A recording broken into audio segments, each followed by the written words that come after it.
Монте Карлогийн шагнал бол уран нугралтын урлагийн хувьд дэлхийд даяар хүлээн зөвшөөрөгдөж байгаа том үнэлгээ тийм дэлхийд даяар хүлээн зөвшөөрсөн жижигчин гэж үздэг.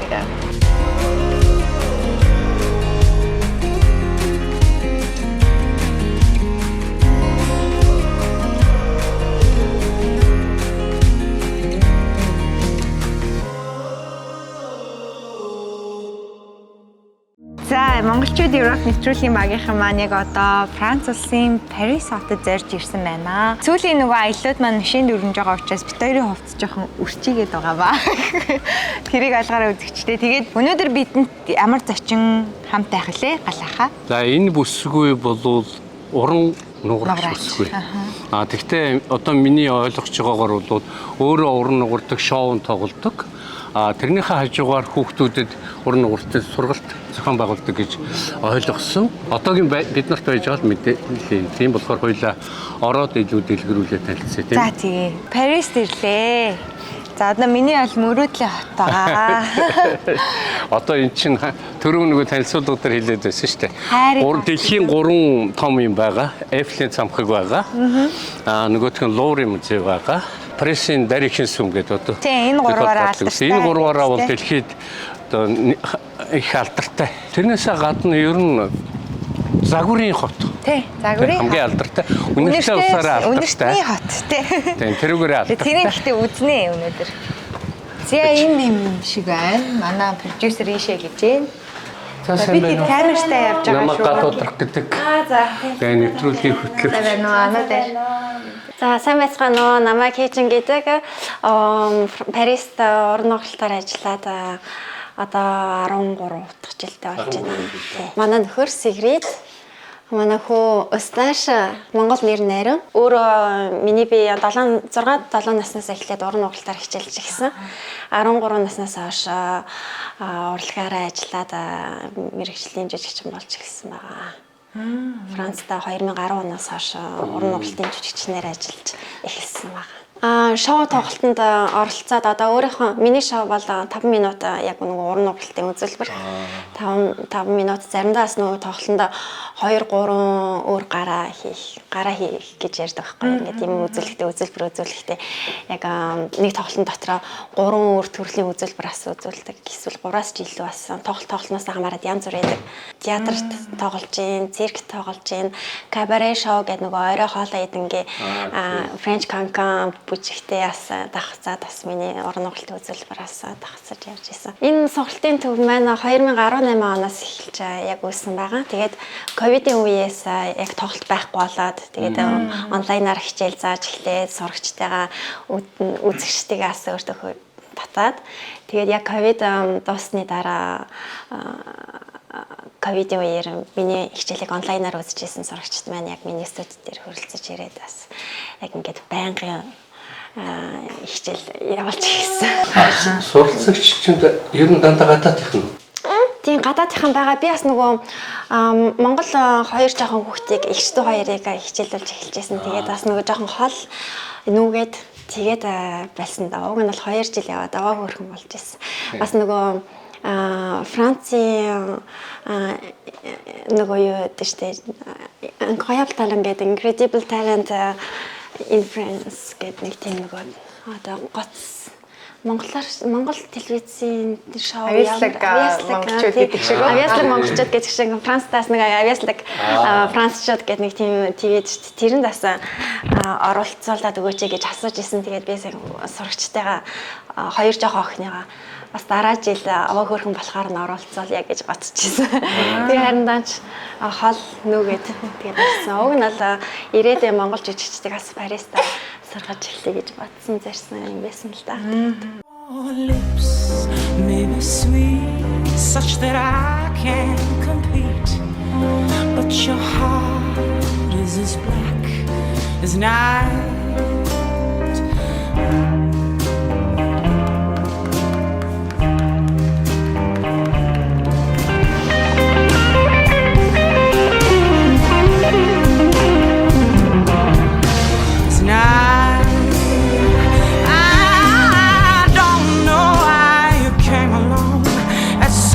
Perfect time. Oh,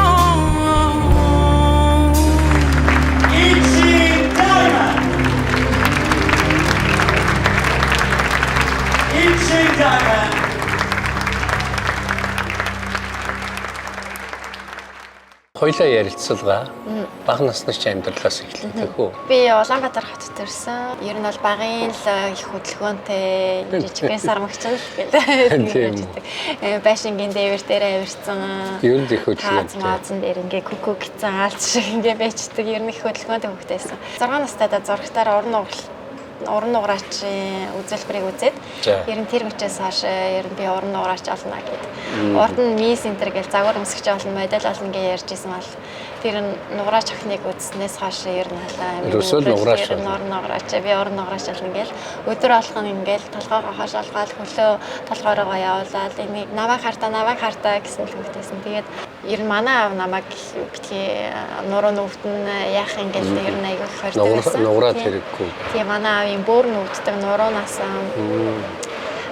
хаяа бүрнээс олоод үүддэг байсан болохоос нуруу нүвднө гэдэг ихээр тэрэн дээр имзгэлдэг байсан. Тэр нь ч үнэлдэ өвддөг үе зөндөө байдаг. Гэхдээ бас яг миний бүр багын өсөл мөрөөдөл дуртай юм болохоор яг бүр пэшн болоод үлдсэн болохоор яг уран нугалтанд би хайртай болохоор ерөөсөө орхиогүй 13 нас хүртэл яг мэрэгжлийн төвшөнд хүртэл ингээ явцсан байсан болохоор манай ээж хичнээн одоо байл гэсэн ч би ерөөсөө одоо мэрэгжлийн төвшөнд ирсэн юм чинь би цаашаа өргөжлүүлээд хаа хүртэл явж чадгаар байна тэр хүртэл явна гэдээ ерөөсөө ээжийнхээ үгэнд орж нугалтаа хаяагүй өргөжлүүлээл явсан. 6-7 наснда ингээд өөрийгөө нээжсэн. Тий. Уран нуграачуд нэгэ зорилт тавьсан. 10 наснаас эхлээд одоо байл одоо хичээлийн хажуугаар зүгээр дамжаа нэгэ явдаг гэсэн одоо байл нь штэ гэд хэлж яхад би одоо ингээд мэрэгжил ямар хүн бошилж ирсэн нэг анх. Яг уран нугалтаа. Уран нугалтаар л Цэцэмагш гэдэг нэг одоо Америкт амьдардаг. Монте-Карлогийн тэмцээнд орж исэн юм. Тий орж исэн. Тэн дээр шагнал авсан уу? Хүрл медаль авсан. Монте-Карло бол нэг өсөндөө циркийнхний Оскар штэ. Оскар бас олимпи. Тэгээ ерөнхийдөө олимп хамгийн өндөр мундаг ба штэ. Хэдэн он? 2010 онд. Баярлалаа. Тийм шагналын чинь сүүлийн үед би ер нь сонсоогүй. Монте-Карлод шагнал авсан бас тийм олон биш юм билээ шүү дээ. Ер нь Монте-Карлод оролцохоос хамгийн том нэр хүндээ хэрэг. Тэндээсээ медаль авна гэдэг бас нэр хүндтэй. Оо том шагнал байхгүй юу надад ч тийм үндсэндээ. Ер нь бол жижигчин байх гавьяага авчлаа л гэсэн. Манай багш нар хэлдэг. Юу чи Монте-Карлогоос медаль авсан юм аваагүй болт айл юмаа хийхгүй жахан амраа л гэж бол. За Монте-Карлогоос медаль авчиж амар. Одоо нэгэсэндээ хөрөх төвшөндөө хөрлөө. Монте-Карлогийн шагнал болвол циркийн урлагийн юуны уран нугралтын урлагийн хувьд дэлхийд даяар хүлээн зөвшөөрөгч байгаа том үнэлгээ тийм дэлхийд даяар хүлээн зөвшөөрсөн жижигчин гэж үздэг. Яагаад Францд ирэх шийдвэрийг гаргасан? Одоо Монголд бол уран нуграачд бол зөндөө байдаг. Францд бол уран нугалт нь ер нь байхгүй урлагчтай. Яагаад гэвэл уран нугалт маань зөвхөн Монголтой илүү их төлхөө хөгжсөн байдаг. Тэгээд Францд ирэхэд бол нэг ажиллаар анх иржсэн. Жижигчд хүртэл ямар гоё урлаг вэ? Яаж ийм гоё урлагийг ингээд яаж ийм эрт сурваа энэ төргээд айгүй ингээд үнэлж вау гэж ийсэн. Монголд бол зүгээр байдаг л урлаг шүү дээ, тий. Яг би тухайн үед Францд ингээд өөрийгөө сорж явж байхдаа бодсон одоо Франц бол Монголыг бодвол хөгжсөн улс. Гэхдээ бас яг урлагийн нугалтынхаа хувьд бол Францд ерөөсөө ямар ч уран нугалтын урлаг байхгүй. Тэгэхээр ийм зөөрөө гэдэг нь штэ хилцээдэг. Жижиг газар том газар боол мэт амьдрахаар жижиг газар хаа мэт амьдр гэдэг.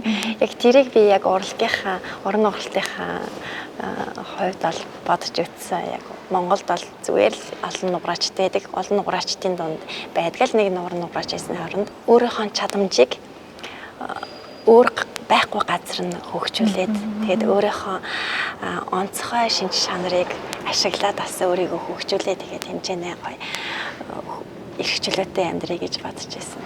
Тэгээд ер нь өөрийнхөө үзүүлбэр номерыг ч гэсэн яг модернчлээ, шинжлээ, номероо өөрчлөөд нэг арай гоё түүх агуулсан ч юм уу эсвэл хувц хунараас аймаа шинжлээ өөрчлөе бүүжин мүжгийн сонирхъя гэд урлагийн урлагийн тал дээр ч гэсэн балетын чиглэлээр бас Францад сургуультанд оролцож байгаад тэгээд ер нь өөрийнхөө урлагаар хин гэдгээ бас Францад хөгжүүлээд суралцаад явсаар байгаа. Тэгээд ер нь бол амьдрал маань ч гэсэн ер нь бол сошиад эхэлчлээ. Хаяны жилдээ ч гэсэн танилцаад ер нь хамтдаа амьдраад эхэлсэн болохоор тэгээд ер нь бол өөрийгөө хөгжүүлж явсаар байгаа л Францад ер нь өөр ирэхгүй сошиад эхэлсэн байсан.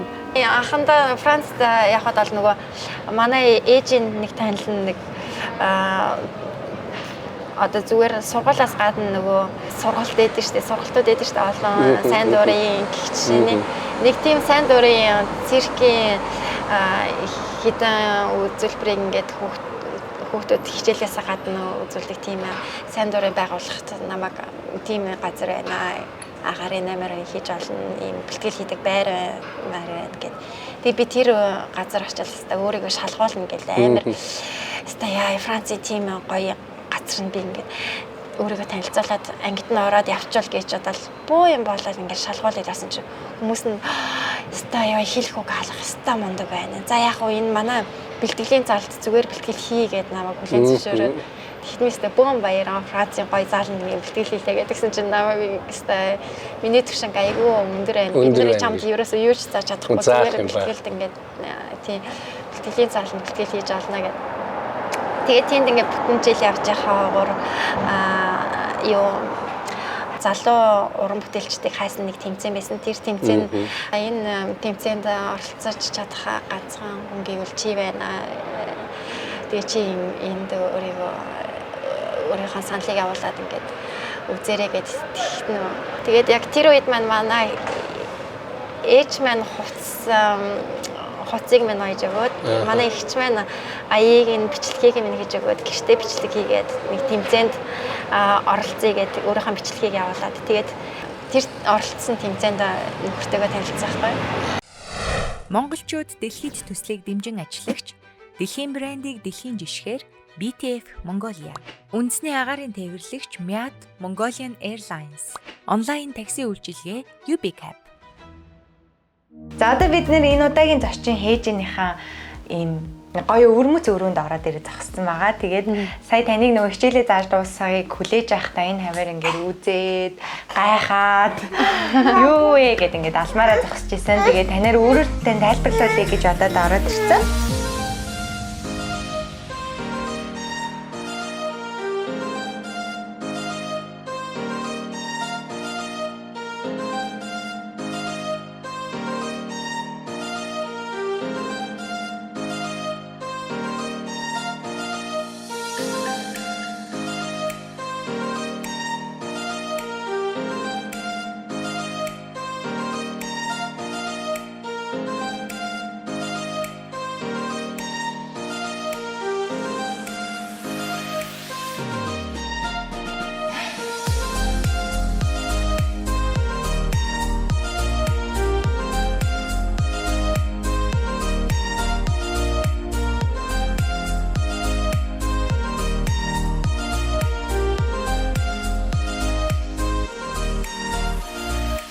Мэдээж амаа юм уран нутгийн тийм дүрсэн тий. Одоо энэ бол манай нөхөр ковидын үеэр яг хийх юмгүй гэртээ харагдаад байж байгаа хэвээр бас нөгөө уран бүтээлч болохоорс ямар нэг юм бүтээмээр санагдаад тэгээд ер нь миний зургнуудаас дүрслээд яг миний зургнуудыг аваад ийм хэлбэрүүд гаргаад тэгээд уусгаад өөрийн дүрсэлж зурсан зурган дээр ингээд наагаад ер нь бол энэ одоо энэ клиентээ санаачилсан юм байна.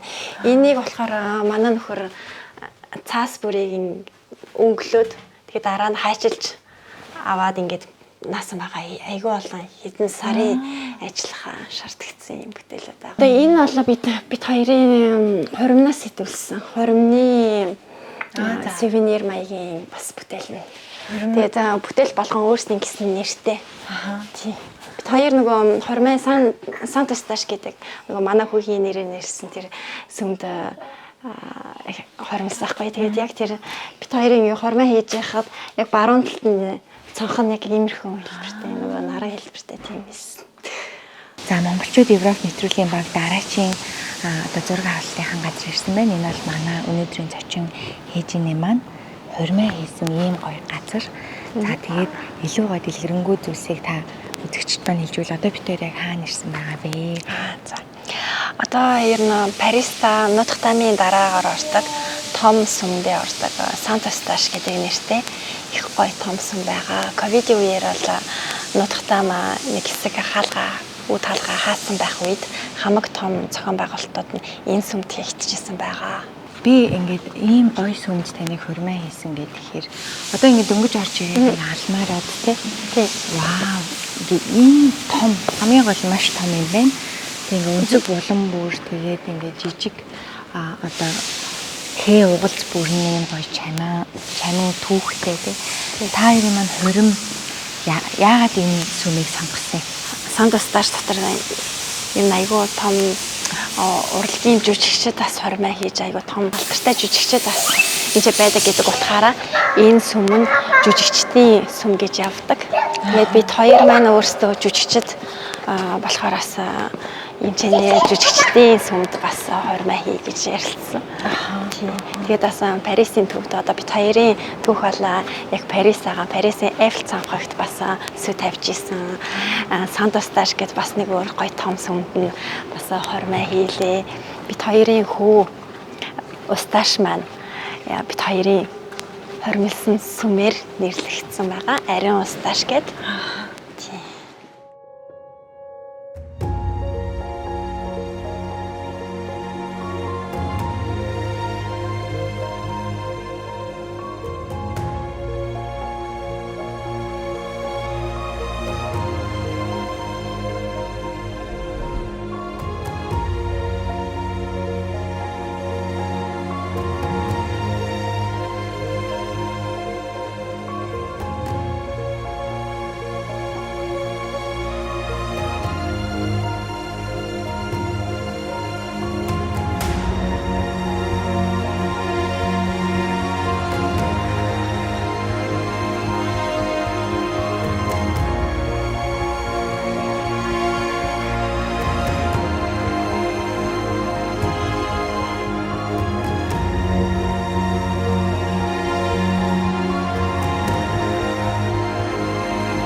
Нөхрийнх нь болохоор үндсэн мэрэгжил нь юу юм бэ?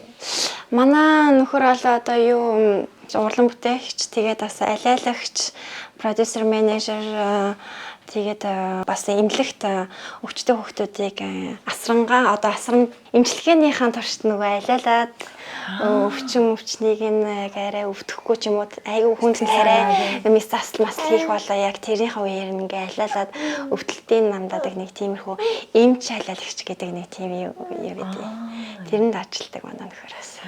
Тайзан дээрх өөрийнхөө урлагийг өөрийнхөө алиалагчдын тоглолтыг хариуцангаас хажуугаар нь миний карьерийг бас хөгжүүлж менежер хийн. Тэгээ хажуугаар нь бас эмнэлэгт тэгж ажилладаг. Их олон юм хийнэ. Тогооч бас байсан. Гоё тогоо хоол хийдэг тогооч тий. Одоо бүгдээрийн хоолыг бас хийсэн байгаа. Та хоёр маань болохоор нөгөө үзүүлбэрээ үзүүлж явж байгаа танилцсан гэсэн шүү дээ. Та нуураа анхны тоглолт хийсэн. Ямар ч байсан тэр юундаа орчлоо тий.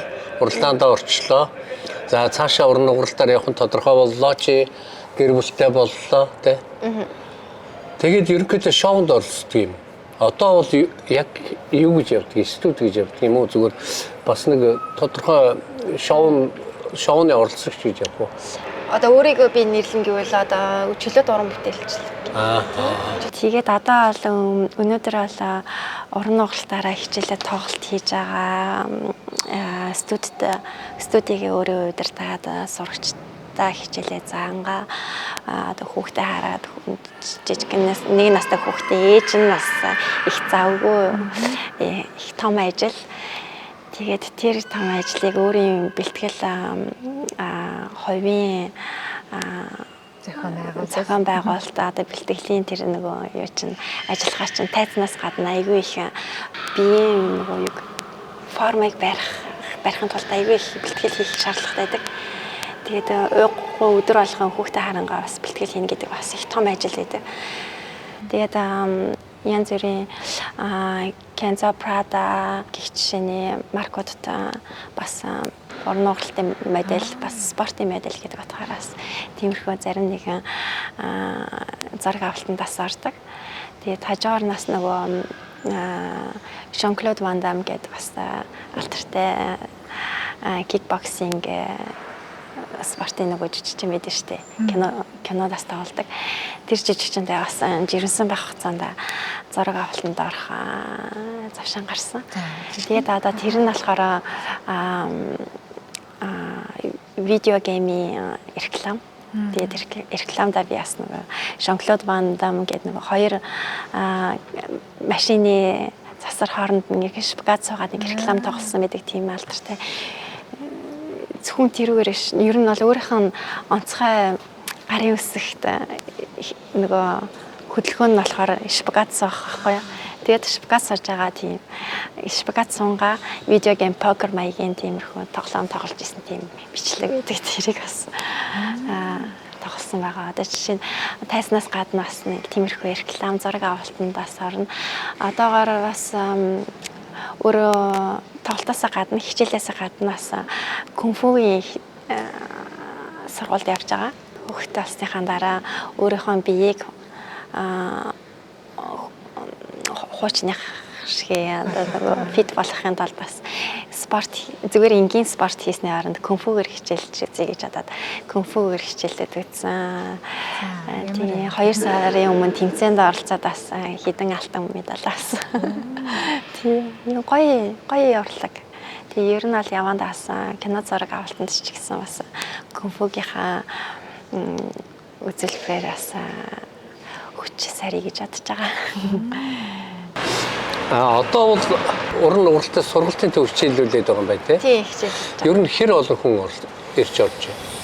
Тийм одоо би бол нөгөө өөрөө тоглолт хийж байгаа болохоор бас яг зөвхөн студенттэй ингээд анхаарахад бас хэцүү. Тэгээд над дээр ирж байгаа хүмүүсийг л би хүлээж авч байгаа. Одоогоор бол 7 хоногт 2 удаа 4 хүнтэй нөгөө энгийн хичээл. Тэгээд өөр бусад өдөр нэг 7 хоногт 2-3 удаа ганцаарчсан хичээл бас зааж байгаа.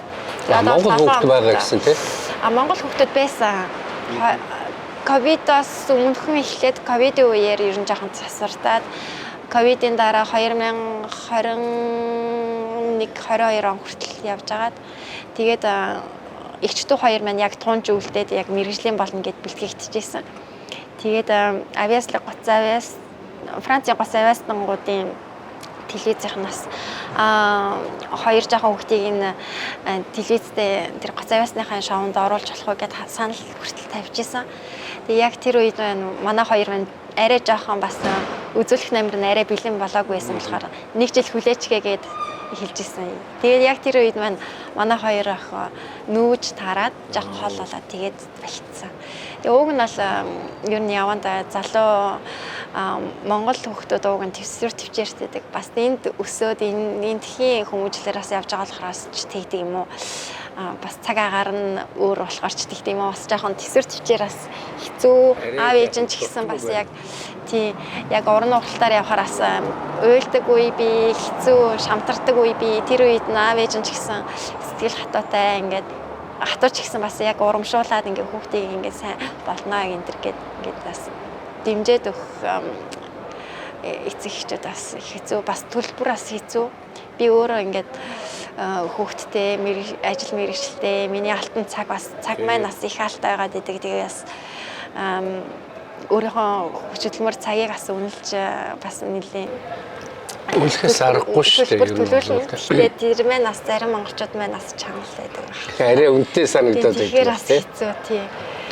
Гэхдээ яалчгүй уг нь бол би ирээд байх хэрэгтэй юм билээ шүү дээ. Тий, ирээд нь уран нуграач мэрэгжлийн нуграачтай жүжигчдийг би уг нь бэлтгэх сонирхолтой байдаг. Тэгтээ тэгж байгаа да ер нь бол гац хоёр нуграач гарч ирнэ. Гадаад хүмүүс ер нь нугарахад ер нь хэр байна? Монгол одоо яг монгол хүн нугарахаас гадаад хүн нугарахад ялгаа байна уу ер нь? Ялгаагаа одоо бие махбодын хувьд ялгаагаа илүү хатууж гэх юм уу эсвэл илүү өндөр урт. Тэгээ бас тэсвэр төвчээрийн хувьд ч гэсэн бас байдаг. Монголчууд маань бол ер нь Аз гэдэг утгаараа илүү уян налархай байна. Тэгж ярьдаг юм байна. Төвчээртэй байна. Тэгээд орон нугалт маань бас угаасаа Монголда танигдсан урлаг ямар урлаг гэдгийг мэддэг болохоор бас ямар хүмүүс нь юунд явж байгаагаас мэднэ. Тэгэхээр бас яг бүр аль хэдийн орон нугалт бүртгүүлэхтэй шилэгдсэн хүмүүс нь ээждэг. Тэгээд тэр дундаа төвчээд гарсан хүмүүс нь бас уусаад хэдэн жилийн дараа бас уусаад нэлээд тэсвэр төвчээртэй шартаанууд нь өсөлдөж томжуулсан байдаг. Манай доголомж гэсэн харж байхад ер нь бол тийм.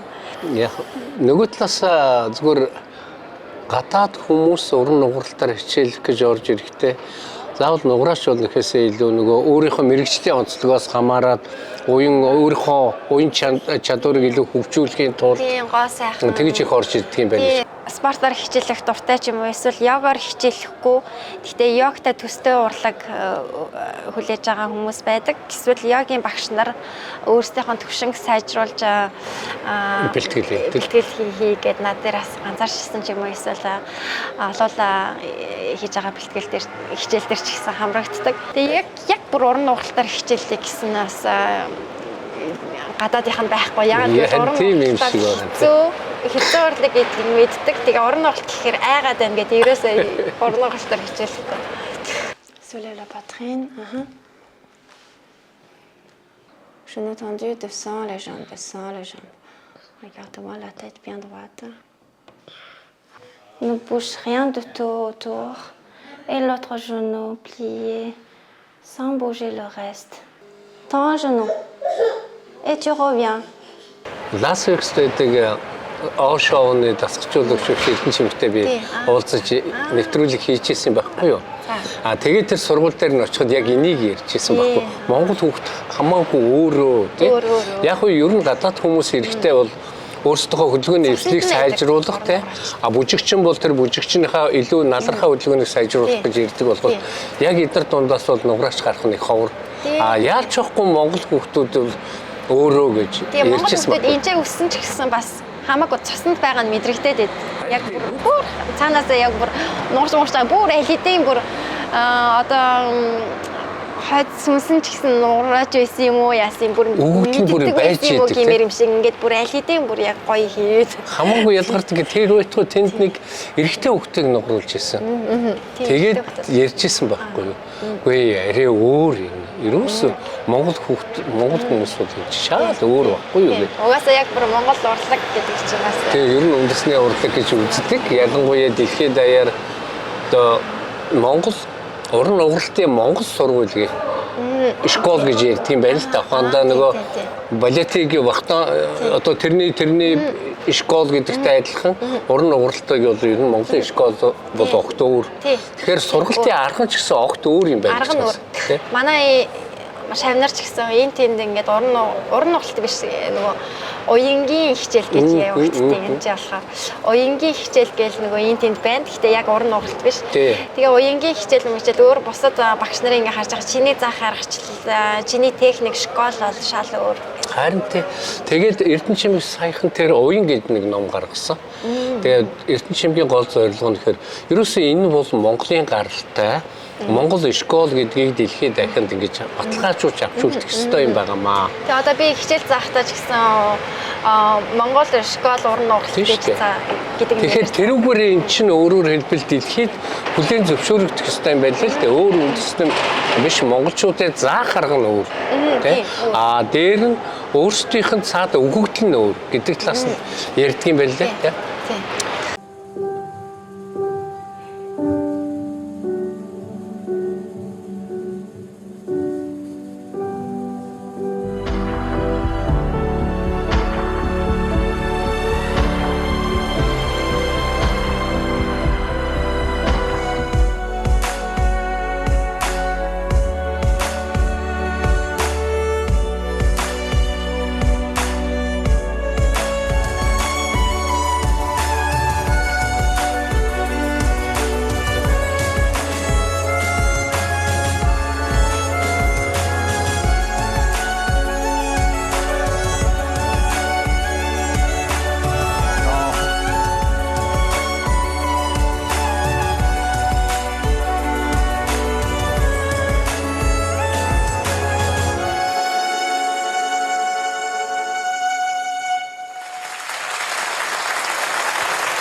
Биний одоо бас нэг сонирхоод байгаа юм гэх юм бол 13 жилийн хугацаанд ингээ амьдарч байгаа.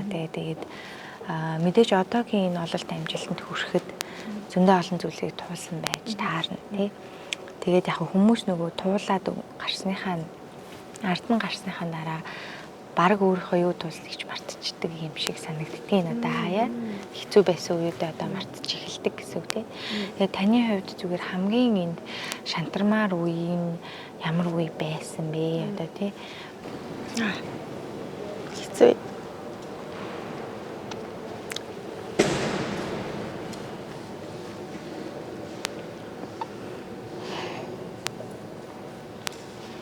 Хэцүү байсан.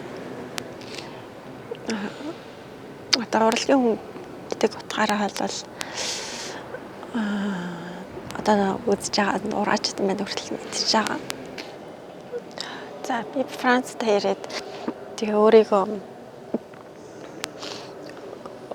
ахин шинээр олоод өөрийгөө хөгжүүлээд өөрийнхөө хийдэг юмараа дамжуулаад бас амьдрд юм уу гэж бодоход бас тийм амархан хичнээн хүмүүс гоё байна гэсэн ч гэсэн бас өөрийн байр суурийг олоод ажлын байраа тоглолт олоод бас өөрийнхөө имиж карьерийг бас үүсгэхэд бас хэцүү байдаг байсан. Байнгын бэлтгэл хийж формд байх хэрэгтэйгээс гадна бас өөрөө ажиллаа олоход хэцүү бичиг цаасны хувьд бас над руу гадаад хэлээр ингээд гэрээ явуулангууд би одоо бүгдийг ингээд унших хэрэгтэй манай ихч ч гэсэн бас тусдаад ийм бичиг цаасыг бэлдэж байж тоглолтод орох хэрэгтэй юм байна гэд ярьж ирсэн. Тэгээд тэр бүгдийг бас гадаад хүн гэдэг утгаараас Франц хэлийг хөгжүүлж байж тэгээд бас өөрсдийн ажлын байрыг бас олох хэрэгтэй гэдгийг бас ойлгосон. Тэрнээс гадна бас гадаад хүн чинь ингээд бичиг баримтгүй ажиллах боломжгүй гэд бичиг баримтны хувьд ч гэсэн хэдэн жил хүлээгдчихэж бас үүссэн. Тэгээд энэ тэнд гэрээ контракт ажлын байраас санал болгонгод бичиг баримтгүй гэдэг учраас бас татгалзаад бас айгүй сэтгэлээр унж одоо би хизээ ингээд өөрийгөө үүсгэж ажилтай тоглолтод орж ажилдаа яж чадах юм болоо гэж бодож ирсэн л та. Тэгэл өдөр болгон бэлтгэл хийх хэвээр юуны ч хувьд бэлтгэл хийгээд байгаа хизээч тоглолтод орохыг мэдэхгүй. Тэгээ залуу охин болохоор заавал бэлтгэл хийж формтой байх хэвээр байгаад байдаг. Хизээ ажил олдох нь мэддэг. Тэгээ тиймэрхүү хэцүү үед айгүй их байсан. Бэртэл гэмтэл бас байна. Бэртэл гэмтэлтэй ч гэсэн бас өргөжлүүлээ бэлтгэлээ их хэвээр бэлтгэл гэмтэлтэй би яаж бэлтгэл хийхэд яаж мэдрэгдэх вэ? Бас нуруу өвдөж байгаа хүн доошо тонгоход ямар байдаг вэ? Яг тэр шиг л мэдрэмжийг бүтэн 3 цагийн турш өдөр бүр тэрийг олгоос урлагийн жүжигчд бүгд мэднэ. Зүгээр бүжигчд хүртэл.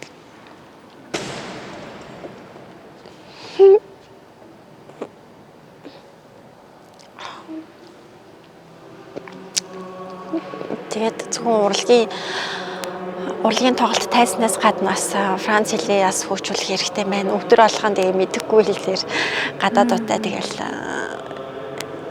толгоогоо бүрээ гашлах юм байж угаасаа тэгээд бас хэлээс соглон байж тэгээд сурсан.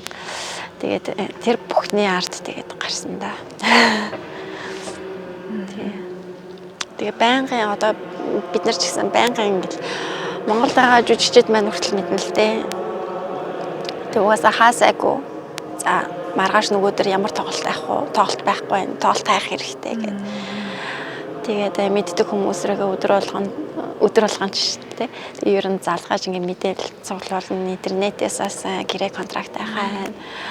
Ажлын байран дээр очиж өөрийгөө бас танилцуулна гэх жишээний бас зөвхөн тайзны арт гарахаас бэлтгэл хийхээс эсвэл гэрэн дээр гарын үсэг зурхаас гадна бас арын бүх ажлууд бас хүнд хэцүү үе байдаг.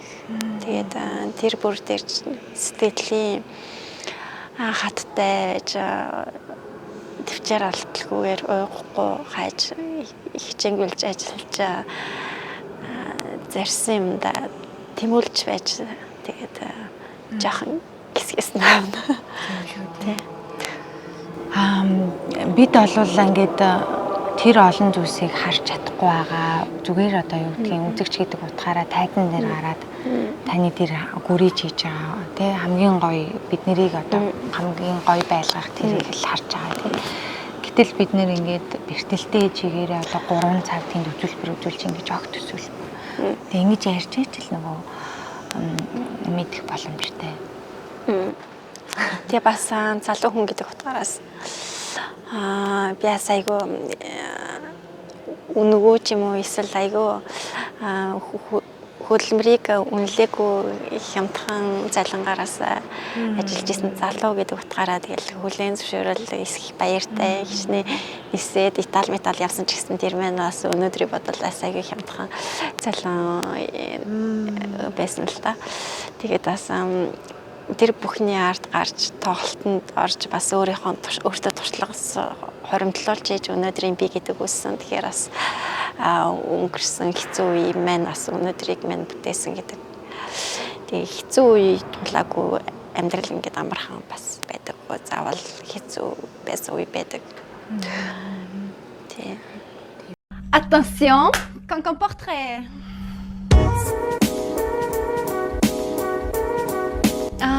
On a choisi le diamant parce que c'est mon homme qui a voulu m'offrir un diamant. Et pourquoi pas un grand diamant, comme ça je peux faire mon travail sur ce diamant, sur scène. Et comme ça je peux profiter de ce diamant même pendant mon numéro. Pied en l'air, bien sûr. C'est de pouvoir faire ce que je fais à mes âges de 90 ans. J'espère que ça va se réaliser, mais... Une main, parce que quand je fais une main, équilibre sur une main, je me sens vraiment comme un vaisseau. J'ai une sensation de voler, une sensation de liberté incroyable. Quelque part, moi, je reste toujours mongole parce que je suis née ici. Tous mes enfants, c'est en Mongolie. Mais après, en ce moment, j'habite en France parce que j'ai un mari français, etc. Après le premier spectacle, en fait, toutes les danseuses sont venues me voir dans mon loge pour me féliciter. Donc, ils ont fait une chanson traditionnelle à chaque fois quand il y a un nouveau artiste qui font leur premier spectacle. On félicite comme ça. Pour moi, c'était très surprenant parce qu'en fait, je n'attendais pas de tout ça. Et je me démaquillais et d'un coup, les filles venaient toutes nues dans mon loge pour me féliciter. Là, c'était trop drôle.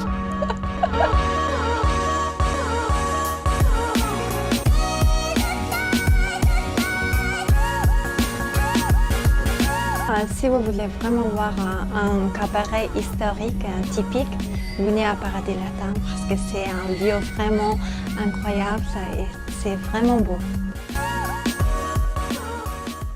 Одоо та гадаад улсад ажиллаж амьдраад тэгээд тодорхой хэмжээний өөрийнхөө урлагийг таниулаад тий уран нугаралт гэж юу юм ингээд гэхээс гадна минийхаар бол харж байгаагаар энэ гадаадад амьдарч байгаа монголчууд ер нь хинч бай. Улсынхаа нэр төрийг хамтдаа авч явж идэг гэж боддог. Яагаад гэвэл тантай танилцсан өөр орны хинч бай тий Франц хүн Монгол орныг танаар төсөөлөх учраас тий тэр нэр төрийг авч явах ер нь ямар байх юм бэ?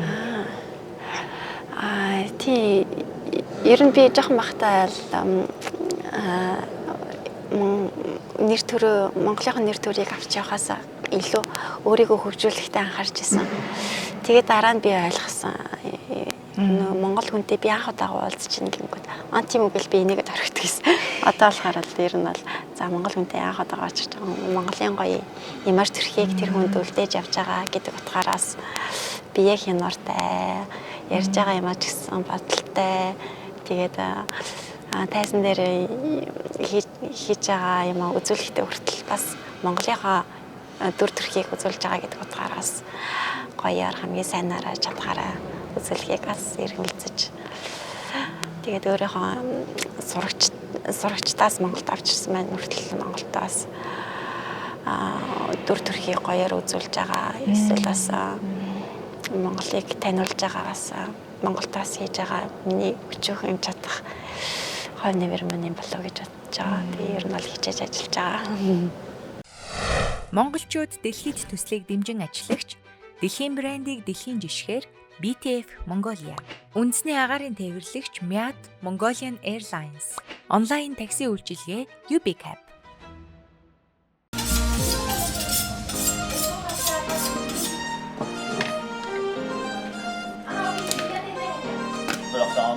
J'ai fait chauffer les pâtes là.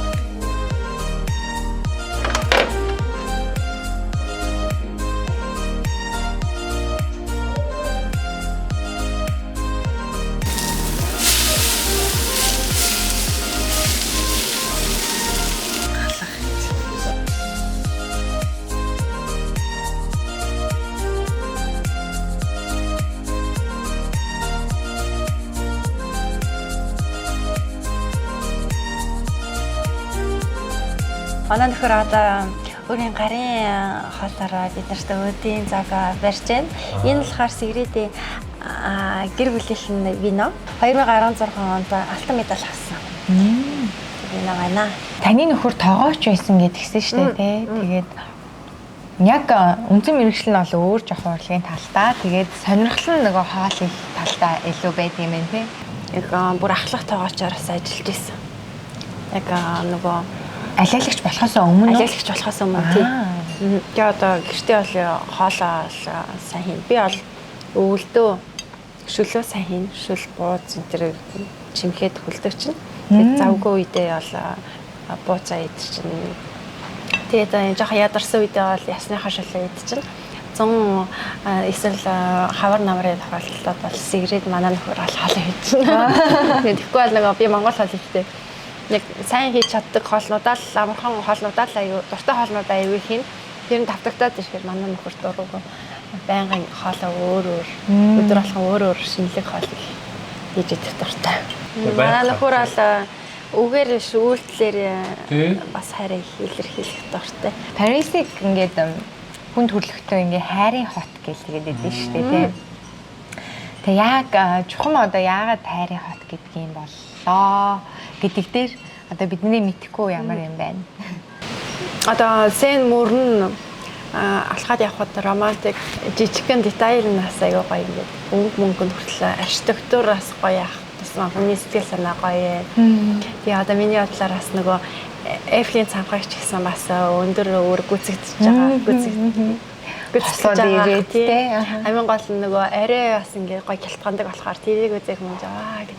тэгэл яг тэр үед ингээл хайраа илчлээ ч юм уу хайртайгээ зарим хүмүүс бас сүү тавих ингээд асууж байна. Тэгээ та бас сүү тавих саналаа Эвлин цамгийн хажууд авсан гэсэн тий. Би яг тгий гэж хэлээгүй гэхдээ надад тгий санал тавьсан. Эвлин цамгийн ресторан дээр нь. Fini Синэси вау. Ça s'appelle pomme de terre sarladaise au girolles. C'est des champignons des bois, du Périgord, et c'est le canard de la ferme. Тэгээд юм фермийн нугасны мах тэгээд төмсөн хүртэл яг тэндээс авчирсан.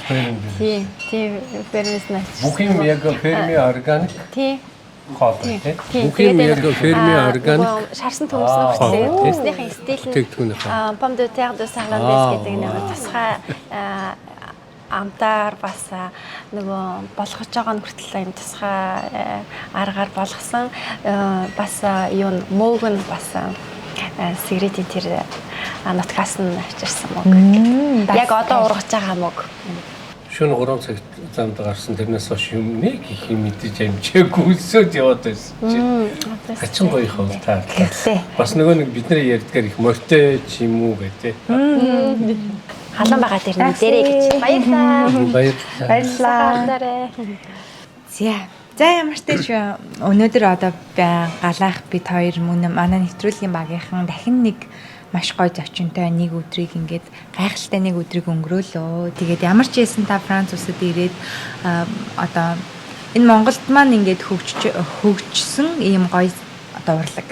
Гэвч монголчууд маань өөрсдөө бас одоо таахаа болчихсон байгаа. Нөгөө хажуудах ийм сайхан зүйлсээ анзаархаа болсон. Бид нар тэгээд энийг бол Францууд ингээд алмаач биширч үздэг. Ялангуяа ингээд таны хань бас ингээд те таныг ийм их ингэж өдрө болгон шүтэж биширч ингэж хайрладаг гэдгийг ингэж бид нарт хүртэл ингэж ганцхан өдөрт мэдрэгдэжээ. Тэгээд ийм байгаад баярлалаа. Монголынхаа урлагийг түгээн дэлгэрүүлж байгаад баярлалаа. Тэгээд хэцүү байсан ч гэсэн энэ салбарыг хаяагүй үдээ зэрэгтэй явж байгаад бас маш их баярлалаа. Бид нарыг ингэж хүлээж авч дайлсан баярлалаа. За галаах маань. Би болохоор ийм л юм анзаарлаа. Залуу байхад ингээд нэг үе одоо шилжилтийн нас ч гэдэг юм уу те хүнд хэцүү ингээд зөрүүдлэл өөрөөхөөрөө байх гэдэг байдаг. Одоо тэр үед хичнээн хүн юм хэлсэн гэсэн тэрийг сонсдог өөрөөхөө үздэг байдаг. Бос өөрийгөө бусдаас ингэ дүүлгэж боддог нэг үе байдаг тий. Тэр үеийг даваад эсвэл тэр үеийг ашиглаад өөрийгөө олж нээгээд би болохгүй юм байна тий. Би бол одоо урдталдаа зориг тавьсан учраас тэр зориг руугаа явах хэрэгтэй юм байна гэж ухаарч өөрийнхөө амьдрал дээр автаж хийсэн тэр төгч гоё байлаа. Хоёр дахь нь яг одоо уран нухралтын урлагийг өнөөдөр чи ингээд дотор сэтгэлдээ өөрөөр төсөөлөд байна тийм. Нөгөө уламжилт гэдэг урлагаас илүү би одоо нэг тийм бүр нэг хүн энэ бол мундаг юм а гэж бодохгүйгээр энд би огт өөр ертөнцөс сэтгэлийн тийм цэнгэл идлээ гэж ойлгоод гараасаа тэрний тулд бүтээл хийж байгаа юм шүү гэдэг. Одоо сайн бүтээл хийх юмсан гэдэг тэр хүч нь маш их гоё байлаа. Монте-Карлогоос хүрэл медаль авсан гэдгийг би анхудаас сонслоо. Энэ болов Монте-Карлогийн ямар шагнал өөрөө уран нугралтын хувьд дэлхийд хүлээн зөвшөөрөгдсөний баталгаа буюу диплом. Энэ хэмжээгээр өөрийнхөө хүч чадлыг харуулж хүлээн зөвшөөрөгдөж яваа гэдэг чинь бидний хувьд хамгийн том бахархал байлаа. Урт чинь маш их том боломж зам байна. Энийний ард талд дандаа Монголын урлаг сурталчлагдаж явдаг. Магадгүй нэг хэдэн жилийн дараа авьяаслаг Францчууд гэдэг шоунд өөрийн чинь бэлдсэн Монгол нуграачд орж ирээд төрүүлхийг яагаад үгүй гэж би өнөөдөр бодож байгаа байхгүй. Тэгэхээр энэ ийм гигant том мөрөөдөл гэдэг бол өнөөдөр ингээд над мэдрэгч байгаа. Биднэрт бас ингээд ирж хүч өгч байгаа. Нэрээ ямар сайхан юм чинь бүх юм гоё байж болох юм байна штэ гэж одоо манай үзэгчдэд бүх тэр мессеж юм а гэж харж тий. Тэгээд гэр бүлийн хүнд маш их талархаж байна. Үнэхээр хайр мэдрэгч чинь дээр нь одоо биднэрт ийм гоё амттай хоол хийж өгөөд өөрөө үйлчлээл өөрөө хийж ийн гэдэг. Энэ бас том уран бүтээлийн арт тал гэдэг чинь 50% шийдэг. Тэгээд та хоёр одоо хамтдаа уран бүтээл хийгээ явж байгаа. Амжилтанд хүрэх маш том боломж юм шүү. Тэгээд амжилт хүсье. За баярлалаа. Та хэдий бүх багийнханд нь ч гэсэн бас дэлхийгээр аялаад дэлхийгээр амьдран суугаа биднэрийгээ зориод бидний амьдралыг сонирхоод бас Монголд байгаа Монголынхаа үзэгчдэд ч гэсэн бас мөрөөдөл одоо эсвэл зорилгонд нь бас жишээ өгөөд бас Монголынхаа үзэгчдийг ч юм уу эсвэл гадаадд амьдарч байгаа хүмүүстээ бас ер нь холбоолж нийлүүлж ойлгуулж бас урам зориг өгч байгаа их гоё нэвтрүүлэг байна. Маш их баярлалаа. Намайг зэрж ирсэн та бүхэнд маш их баярлалаа.